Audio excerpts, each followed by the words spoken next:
Year 1958 में अगर मैं आपको 100 रुपए का नोट देता हूँ और आप उस नोट को अपने बेड के नीचे छुपा कर रख देते हो 60 सालों तक, और आज उस नोट को आप बाहर निकालते हो किसी चीज को खरीदने के लिए, तो दोस्तों उस नोट की जो वैल्यू होगी वो मात्र 1 रुपए 20 पैसे की रह जाएगी 1958 के कंपैरिजन में।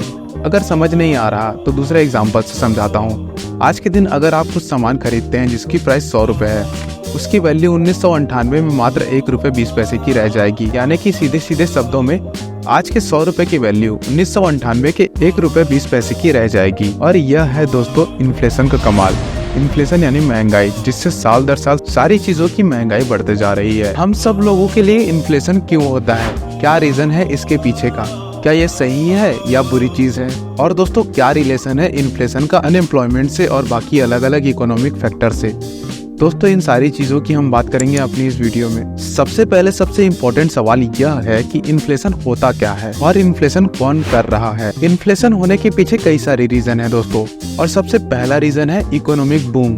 इसका मतलब होता है दोस्तों अच्छी इकोनॉमिक ग्रोथ होना। जब भी इकोनॉमिक ग्रोथ अच्छी होती है तो जनता के हाथ में खर्च करने के लिए ज्यादा पैसा आता है, और वो इन पैसों को ज्यादा खर्च करेंगे अलग अलग चीजों को खरीदने में। यानी कि दोस्तों हर चीज की डिमांड बढ़ेगी इकोनॉमी में। तो जब दोस्तों डिमांड बढ़ेगी तो जो कंपनी और बिजनेस इन चीजों को बना रही है वो सोचेंगे कि हम चीजों के प्राइस अब बढ़ा सकते हैं और प्रॉफिट कमा सकते हैं, क्योंकि इतने लोग इस चीज को खरीदना चाहते हैं। तो वो उन चीजों के प्राइस बढ़ा देंगे और यहाँ पर इन्फ्लेशन हो जाएगी।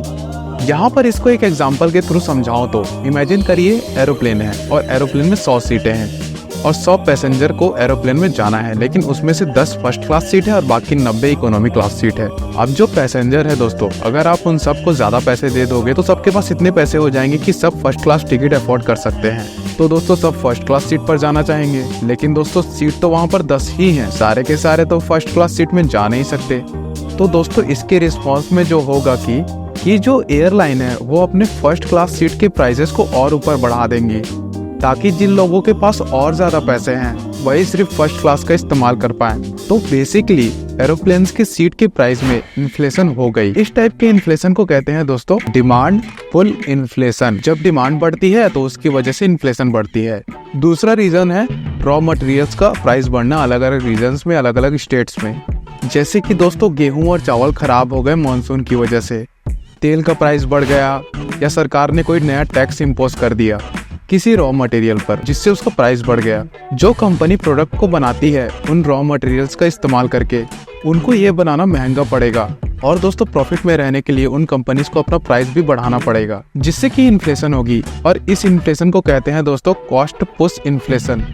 तीसरा रीजन है दोस्तों आप सबकी सैलरी बढ़ना। मजाक नहीं कर रहा हूँ दोस्तों, जब कंपनीज और सरकारें अपने एम्प्लॉयज की सैलरी बढ़ाती है तो उनको प्रॉफिट में रहने के लिए अपने प्रोडक्ट्स के दाम भी बढ़ाने पड़ते हैं, और दोस्तों इसी चीज को कहते हैं वेज पुश इन्फ्लेशन। इसके कई और रीजंस भी हो सकते हैं दोस्तों। अगर दोस्तों पूरे देश में अनएम्प्लॉयमेंट काफी लो लेवल पर है तो कंपनी के लिए एम्प्लॉयज को रिप्लेस करना बहुत मुश्किल काम है, और अगर एम्प्लॉयर को रिप्लेस नहीं किया जाएगा तो एम्प्लॉयज की सैलरी बढ़ती रहेगी, और ये फिर इन्फ्लेशन ट्रिगर कर देता है। और फाइनली चौथा रीजन है दोस्तों करेंसी डेप्रिसिएशन। ये कई रीजंस की वजह से हो सकता है, लेकिन one of the most important reason है सरकार की तरफ से ज्यादा नोट्स का प्रिंट किया जाना, जिससे करेंसी अपनी वैल्यू लूज कर देता है। ये बड़ा खतरनाक रीजन है दोस्तों। इसकी वजह से हाइपर इन्फ्लेशन भी ट्रिगर हो सकता है, जो कि आज के दिन दोस्तों वेनेजुएला में हो रहा है, और एक टाइम में दोस्तों जिम्बाब्वे में हुआ था। अगर हमारे देश में 10% इन्फ्लेशन रेट अगर बढ़ जाता है तो लोगों का कहना है बहुत ज्यादा इन्फ्लेशन रेट है, और उनका कहना होगा कि बहुत तेजी से महंगाई भी बढ़ रही है। लेकिन वेनेजुएला में 2016 और 2019 के बीच जो इन्फ्लेशन रेट था वो 5 करोड़ % से ज्यादा बढ़ चुका था। और अगर मैं जिम्बाब्वे की बात करूं दोस्तों, अपनी करेंसी अपनी वैल्यू लूज कर रही थी कि 2008 के अराउंड सरकार ने $1 मिलियन के नोट्स को भी छापना शुरू कर दिया था, और यहाँ तक कि $1 बिलियन के नोट भी छापने शुरू कर दिए थे। और तो और $1 ट्रिलियन का भी नोट था जिम्बाब्वे के अंदर में, और उस 1 ट्रिलियन जिम्बाब्वेन करेंसी की वैल्यू क्या थी पता है दोस्तों? मात्र $1। इस हद तक वैल्यू लूज कर सकता है पैसा एक हाइपर इन्फ्लेशन के केस में। अगर आज के प्रेजेंट डे की बात करूं तो दोस्तों आज के दिन दुनिया में कई सारे कंट्रीज में इन्फ्लेशन रेट नीचे जा रहा है। तो दोस्तों सोच कर देखिए ऐसा आखिर हो क्यों रहा है।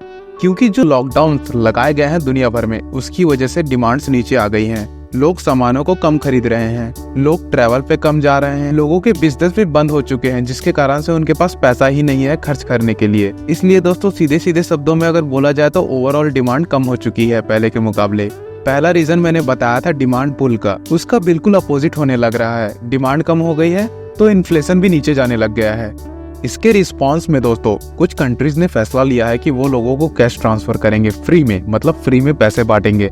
अब कुछ लोगों का कहना है कि इससे इन्फ्लेशन ऊपर जाएगी, मतलब इन्फ्लेशन बढ़ेगी। आपको क्या लगता है दोस्तों, क्या ये सही है? अगर सही है, आपका कोई ओपिनियन है तो इसको नीचे कमेंट में लिख के बताइए।